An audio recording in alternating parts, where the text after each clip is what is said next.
It is late once again when I'm recording this video, so I'm going to do another 10-minute game, much like in the previous video. I'm not compromising on the quality of the explanations, hopefully. I'm compromising a little bit on the breadth of the explanations during the game, but not after the game. So without further ado, we'll probably get black this time. 10 plus 0 is the time control, so obviously if things get down to the wire, I'm going to have to speed up my play. And once again, for the second time in a row, we're facing e4, e5. And for the second time in a row, we are going to repeat the 4-knight Scotch. I'm anticipating e takes d4 this time. And indeed, we have e takes d4. You might remember, if you're an assiduous speedrun watcher, that in the previous video, we faced bishop b4, which we examined very carefully. And the move there is knight takes e5. I incorrectly responded d5. This, of course, is the main line of the 4-knight Scotch. And at this level, we're facing people who are very well versed in this opening. So bishop b4 is the main line. White responds with knight takes knight. The bishop comes out to d3. This is mainstream theory. And the point is to protect this pawn. Knight takes e4 was the threat. Black castles, weak castle. And here black is at a crossroads. So our opponent responds with d6, which is an inaccuracy. And if you will find, if you run this on references, as we'll discuss after the game, the d6 is the choice of many, many GMs. But in my opinion, it is a serious inaccuracy that faces black with very serious difficulties if white responds accurately. The main move here is d5, which leads to a very theoretical line, and we'll talk a little bit about that after the game. The problem with d6 is that it closes off the escape, the path back for the dark squared bishop, which means that when we play bishop g5, this actually is a very troublesome pin, because either black has to play g7, g5, and well, that's obviously a very weakening move, or black basically has to tolerate it, but tolerating it is a big issue because we actually can accentuate the pressure on this knight, which is exactly what we are going to try to do. So how can white try to accentuate the pressure on f6? If you're a habitual 4-knight Scotch player, you will know that this move is kind of in your repertoire, and it's not queen f3, right? I'll talk about queen f3 after the game. Queen f3 is worse than it looks. The move that I have in mind is f2, f4. And the point is very straightforward. We're trying to prepare e5.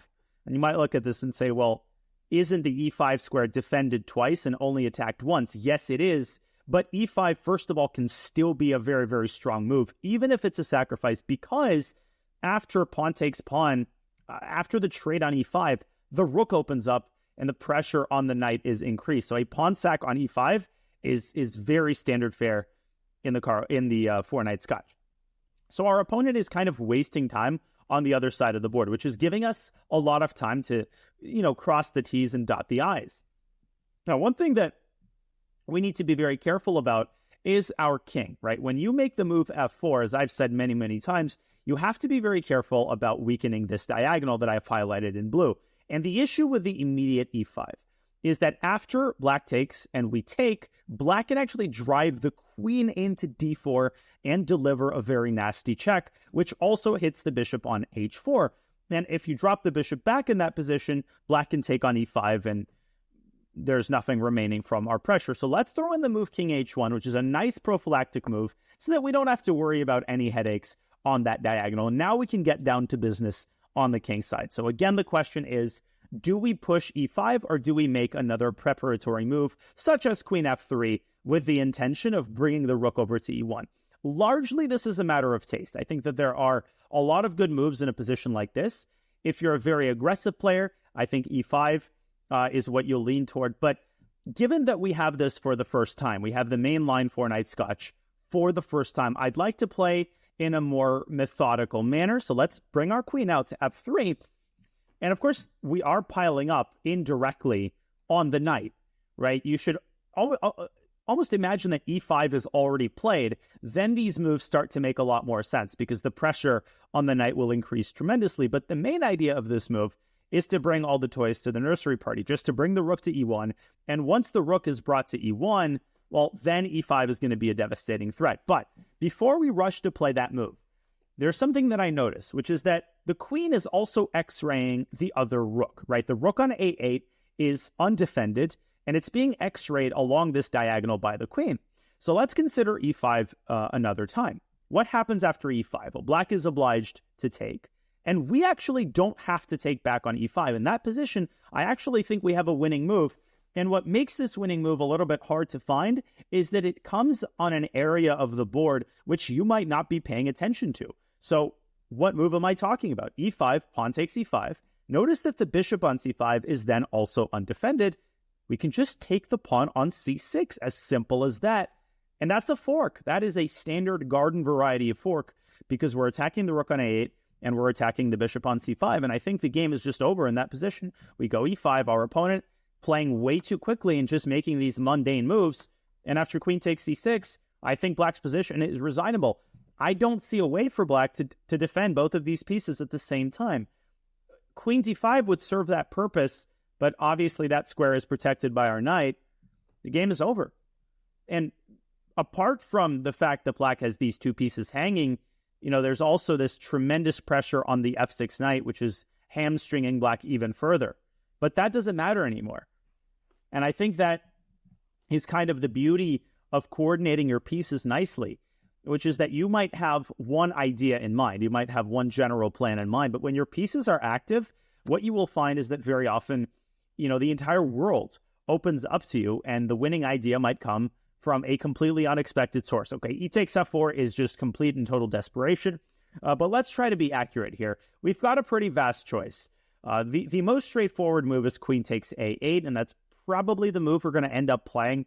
The one very minor issue with queen takes a8 is that, well, maybe black will play g5 and start developing a little bit of counterplay on the king side, right? Black will connect these pawns, and our bishop is going to be pushed backwards.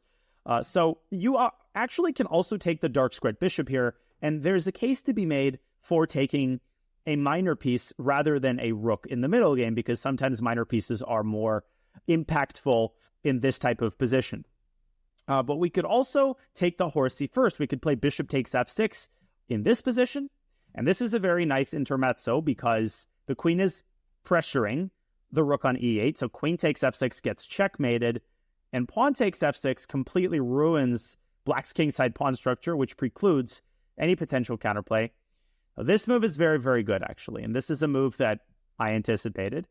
And here, again, we have a choice. And as I've been saying really from the very beginning, when you have a big decisive material advantage, very often you have 3 or 4 winning paths in any given position, and whichever one you take really depends on how you prefer to convert a winning position.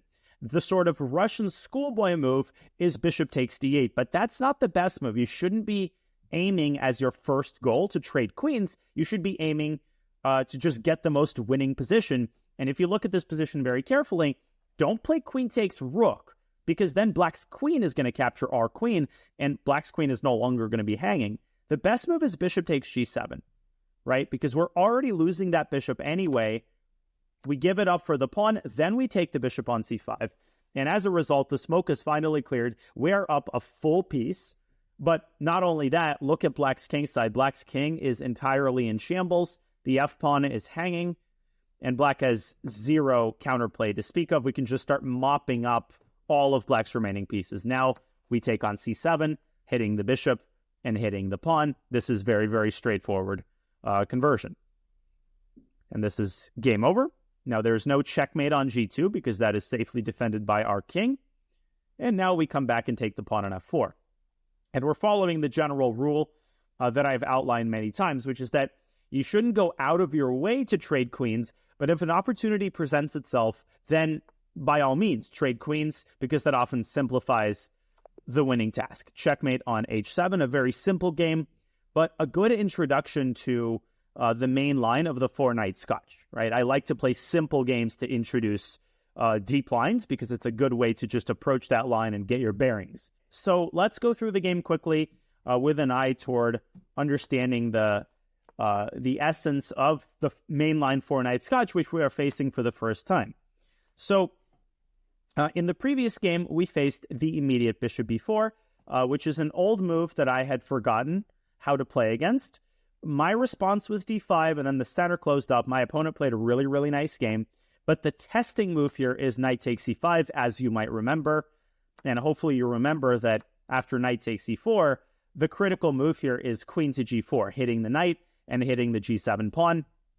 And you can refer to that video for a more in-depth explanation of the theory. In this game, we face the main line, which is e takes d4, knight takes d4, and bishop f8 to b4, which is a very logical developing move. Earlier in the speedrun, we faced knight takes d4, which is the choice of most newer players who are tempted to kind of release the tension. After queen takes d4, black's position is very cramped. White is already threatening the nasty move e5, and black's position really is no good. Now, apart from bishop b4, there are a couple of very interesting alternatives. The one that I have played with black is bishop to c5. This is an alternate development of the bishop. This immediately pressures the knight and kind of forces white to commit. And here, my kind of official recommendation is to bring the bishop out to e3 and create an x-ray against black's bishop. And here, if black falls asleep in castles, then knight takes c6 wins a piece because we hit the queen. Black has to take back, and doesn't matter with which pawn, we take the bishop on c5. So here, it's very important for black to be alert and to bring this bishop back onto a defended square. The line that I recommend here for white is queen to d2. Black typically castles kingside, and white castles queenside, which leads to a very interesting battle. This is still very well known. This position is still very well studied, and I believe that white is a little bit better here according to the sort of latest theory. I won't delve into this line because we have plenty to discuss in the context of bishop b4. It's important to get the move order right. I found that players who are just learning the four-knight Scotch very often get the move order wrong, and if you get the move order wrong, you actually can get a really bad position here with white. First things first, do not play bishop to d3 immediately because that simply drops the knight on d4. Okay, it's really important to take black's knight first in order to be able to bring this bishop out to d3. It's also important not to try to use your common sense, because if you do that, you might look at this position and say, well, okay, I see that there's a pin here. I see that the pawn on e4 is hanging, so let's play the move f3. But this isn't like the Sicilian. f3 is a tremendously weakening move because black has the capacity in this line to open up the center at a moment's notice with the help of d5. So if you play f3, black is probably going to castle, and after you make a developing move, black is going to play d5, and you are going to be punished sorely for weakening your king like that. So it's important here to take on c6. Now, black can take with a d-pawn, but this just leads to a bad endgame because the king is driven out into the center. Black's queenside pawn structure is really, really bad. And I'm going to open up chess space really quickly here to tell you what the best move is in this position. I'm pretty sure it's bishop to d2, but let me verify that. Four-knight Scotch takes... Okay, d takes c6, queen takes d, king takes d. Yeah, bishop d2 is the best move. And as is often the case, if black plays bishop c3, and knight e4, we simply castle queenside. And if black moves the king, then black loses the knight. We go rook e1, and then f3, and the next move picks off the knight. And if black plays bishop to d7, we play bishop takes pawn. Rook g8 is forced, and now the bishop drops back to d4 in order to protect the f2 pawn. Black's position is awful. We have the bishop pair, and we have a huge initiative. Nothing to talk about here. After bishop to d2, okay, the best move is bishop to e6, bringing out the bishop. And now we can bring the other bishop out to e2.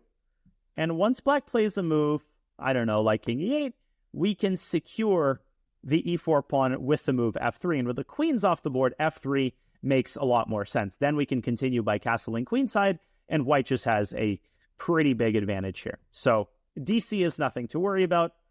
After b takes c6, we play bishop d3 to overprotect the e4 pawn.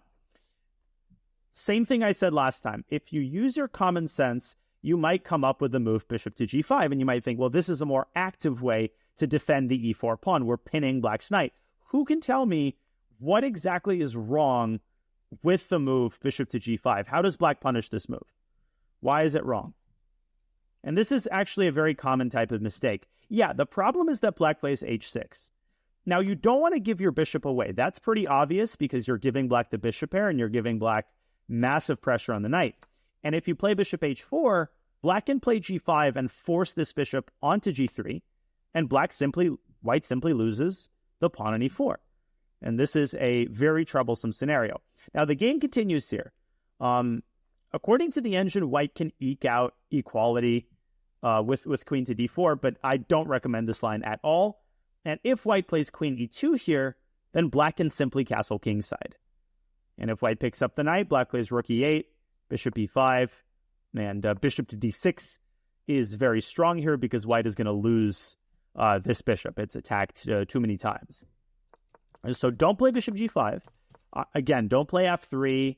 Don't play bishop d2 here, although I'm pretty sure bishop d2 actually is a move here, but it's not a very good one. I mean, black can simply castle, and this is just too passive, right? Your bishop doesn't belong on d2 in this position. Instead, you play bishop to d3. And from a strategic standpoint, the reason you play this move is because you're not afraid of doubling your queenside pawns. And the reason you're not afraid of doubling them is because it's a very, very steep price for black to pay to give up the dark squared bishop. And the reason why is that once our bishop comes out to g5, you saw something like this in the game.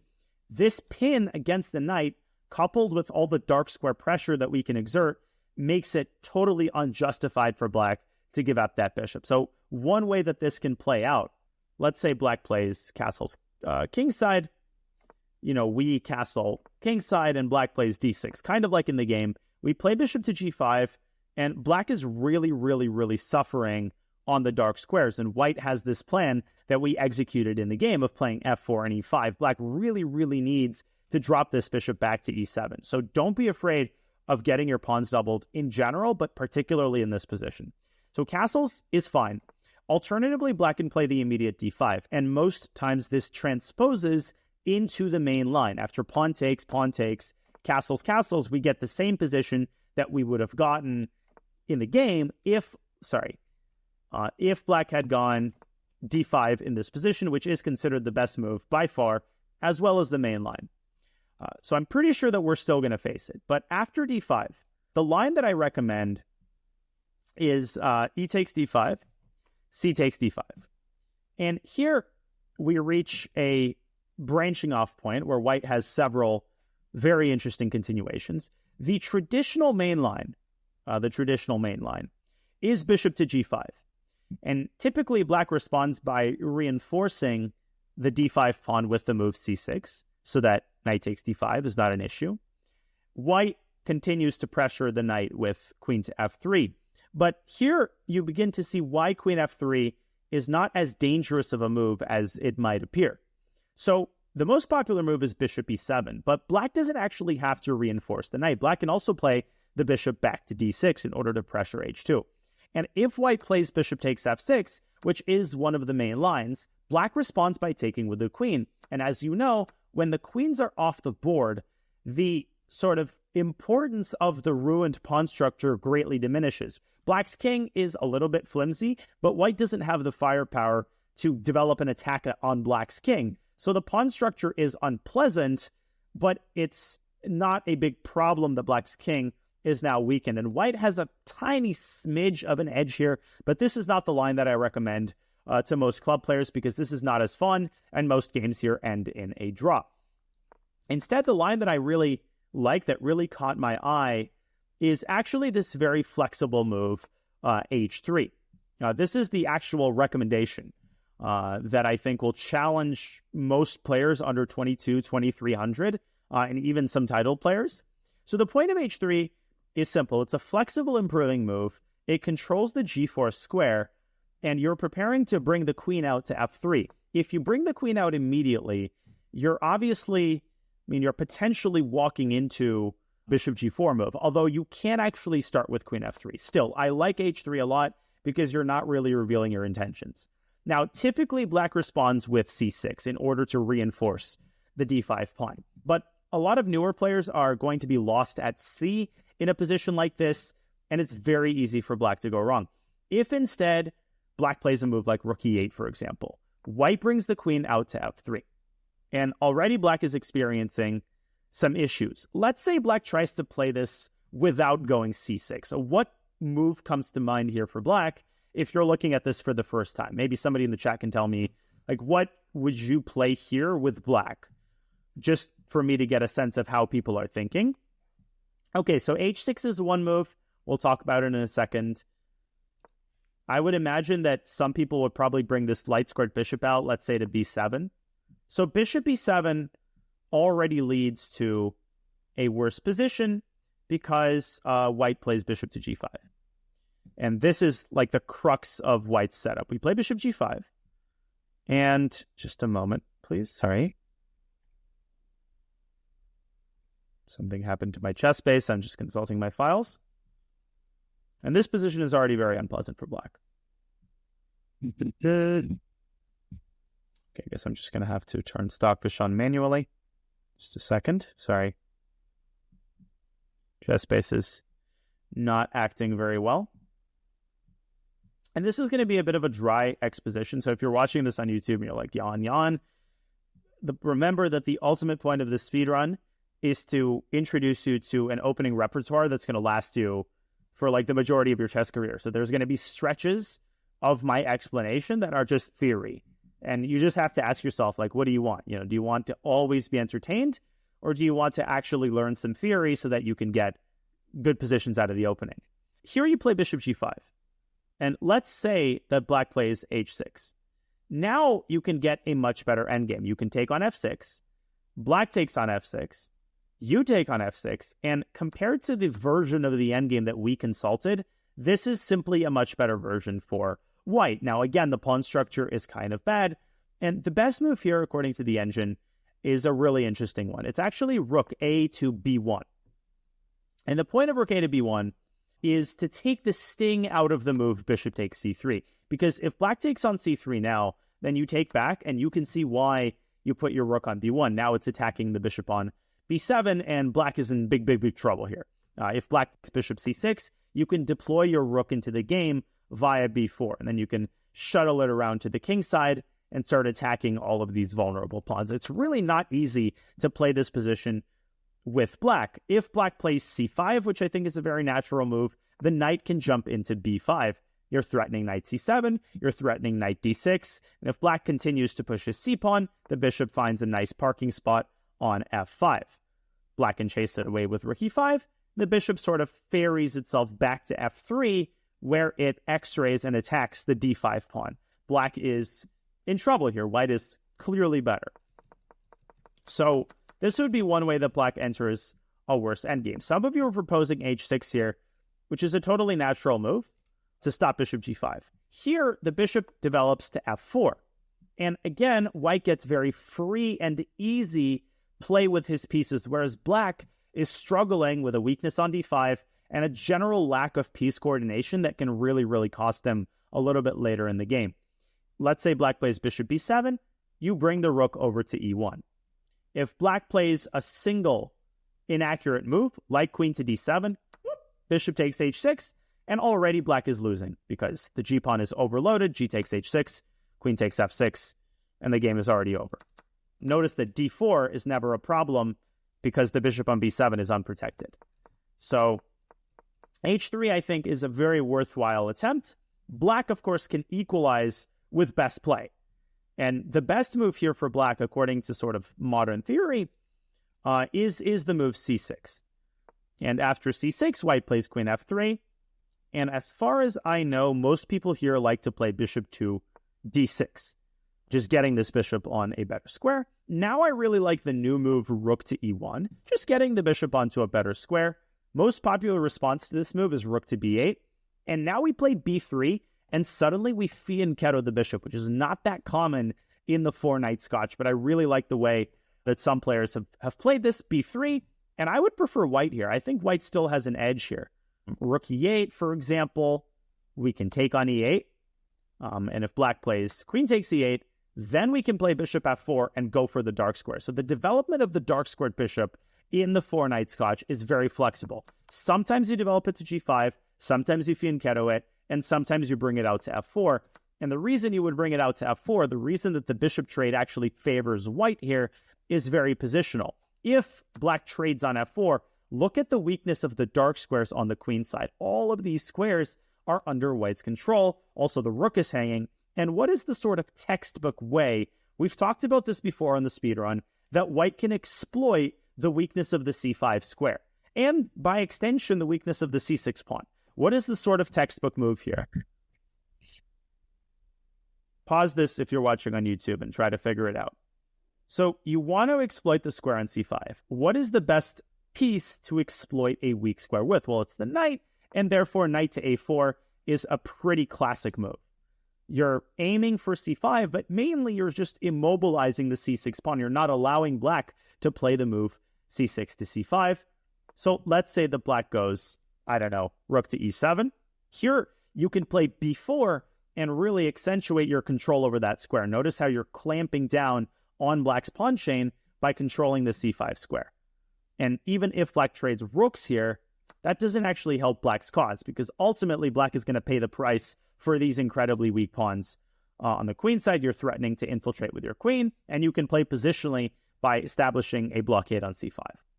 So this is just a very brief overview of how quickly things can go wrong for black, even if they make natural-looking moves. And we will definitely have an opportunity, probably in 100 points or so, to delve deeper into the weeds here. This is just an introductory exposition.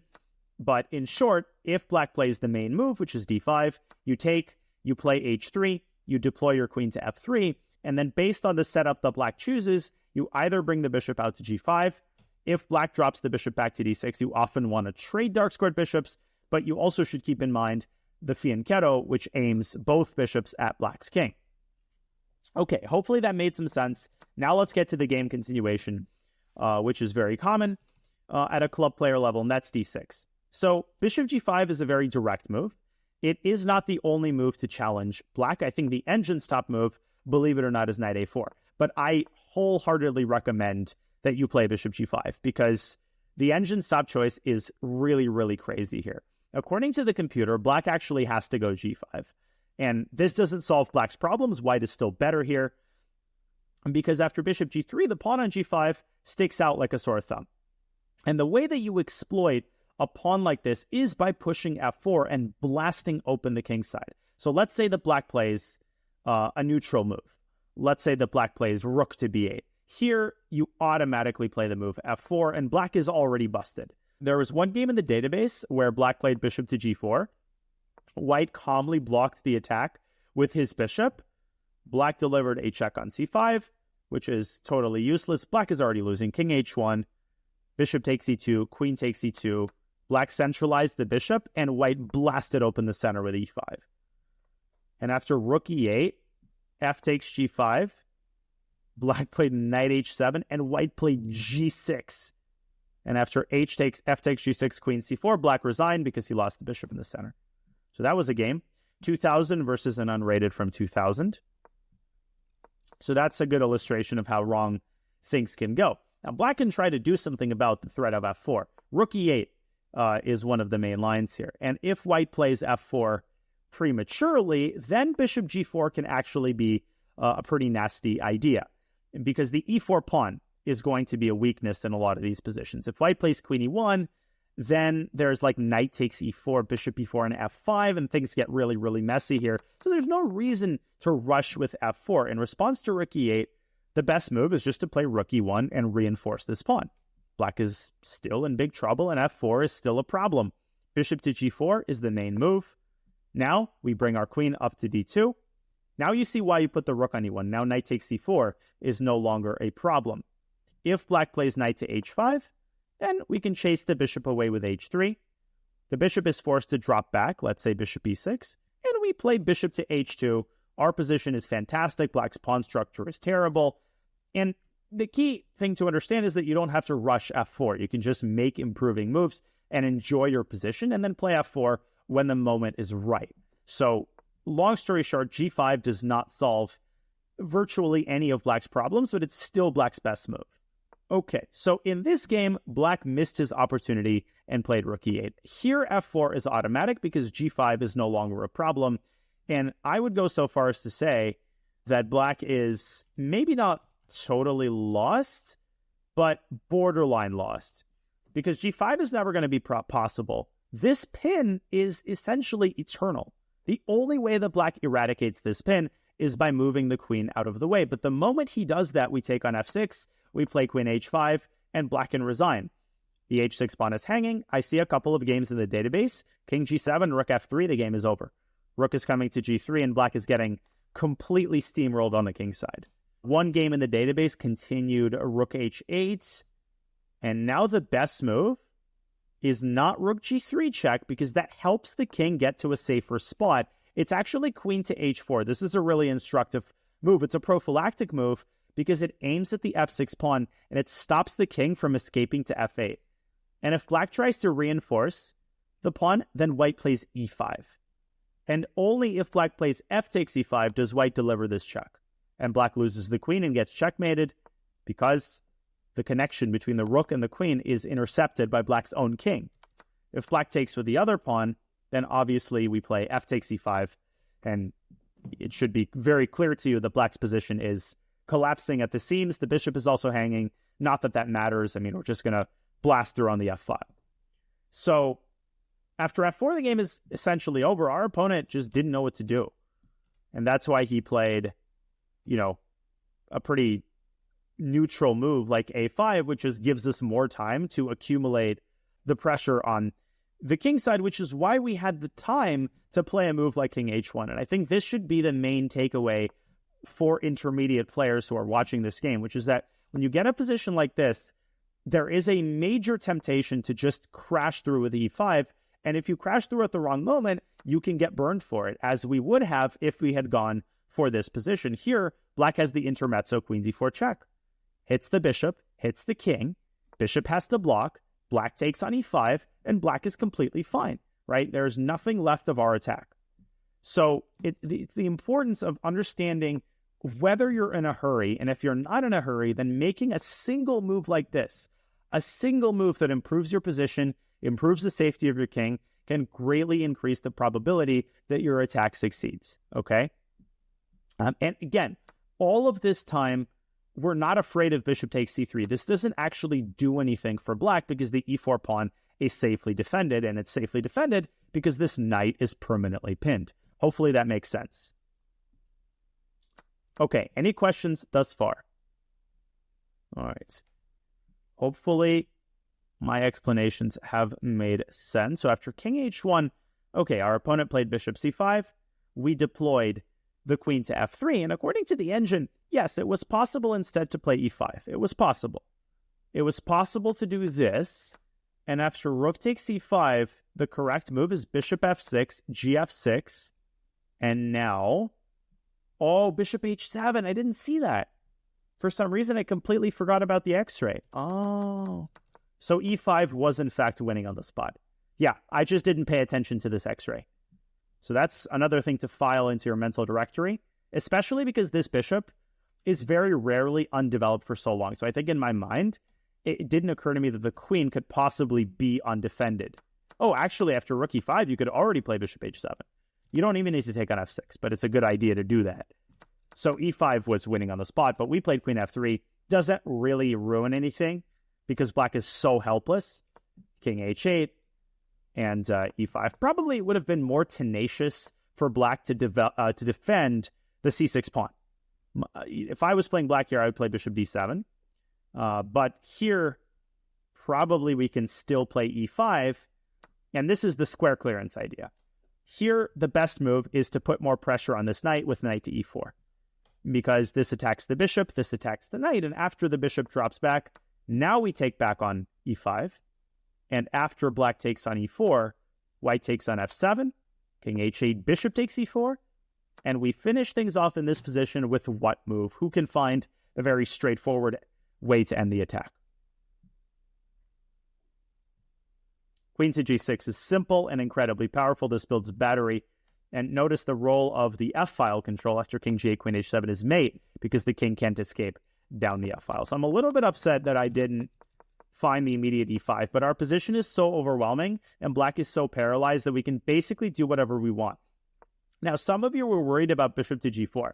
Bishop g4 is nothing to worry about because it loses a piece. And it loses a piece not to this move, which is very tempting for newer players, but this is an equal trade. because you take a piece and then you give up a piece. Instead, you start by taking black's knight. You've taken one piece. If black takes, then the bishop loses its defender. If bishop takes queen, then bishop takes queen.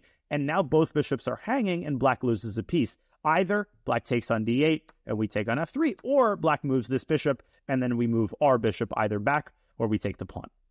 Okay, so pretty straightforward stuff. But even if we didn't have that, the queen can always park itself on g3. And this is a square that you should generally be familiar with. It's a very nice attacking square for the queen in a wide variety of openings. So bishop to g4 is just not scary in general. Now, there is an exception to this even within the Scotch gambit. Within the four-knight Scotch, which is that there is a well-known trap when black plays into the main line. So here, again, my recommendation is h3. But in the main line, it's very important to avoid, after queen f3, h6, the move bishop to h4. This is famously bad because black plays g5, forces the bishop back, and suddenly bishop g4 basically traps the queen because the queen doesn't have this g3 square. And if the queen moves to the side, then black forks the queen and the knight with d4. So amazingly, white has a way to escape like immediate loss with bishop c7, but black is worse. So that's just like one caveat when the bishop is forced onto g3. But in the game continuation, there's no way for black to force this bishop away because g5 is never possible. Okay, so the rest of the game was very straightforward. And the other takeaway is that you shouldn't tunnel vision the area of the board where you're attacking, right? You should be aware at all times of the defects of your opponent's position, but on both sides of the board. I was aware that the rook was undefended. I was aware that the bishop was undefended. I was aware that the queen was x-raying the c6 pawn, which may seem insignificant, but no tactical factor is ever insignificant, particularly when your position is this overwhelming and your opponent's position is this underdeveloped, okay? So just seeing what's going on everywhere in the board can just allow you to find a move like queen takes c6 with relative ease. The rest of the game does not merit any commentary. We just took on g7, won the piece, and the rest of the game is very straightforward. We just mopped up all the pawns and delivered checkmate.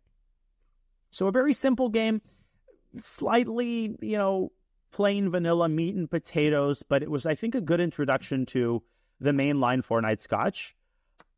Again, I would review some of the theory after d5. I'm sure that we'll face it again, but d6 is a really bad move because of bishop g5, and this is the beauty of this opening. You're basically forcing black to find a long sequence of accurate theoretical moves just to get a playable position, and even then, I think that white's position is practically a lot easier to play. That's why the four-knight Scotch is my main recommendation. Okay. Thank you, everybody. Hope you enjoyed the speedrun game today. It's already 5 a.m. Oh, Kramnik's online. We got to challenge him. Thank you, everybody. I'll see everybody later. I will try to stream tomorrow, but no guarantees. Gonna get some sleep. See you guys, everybody. Bye.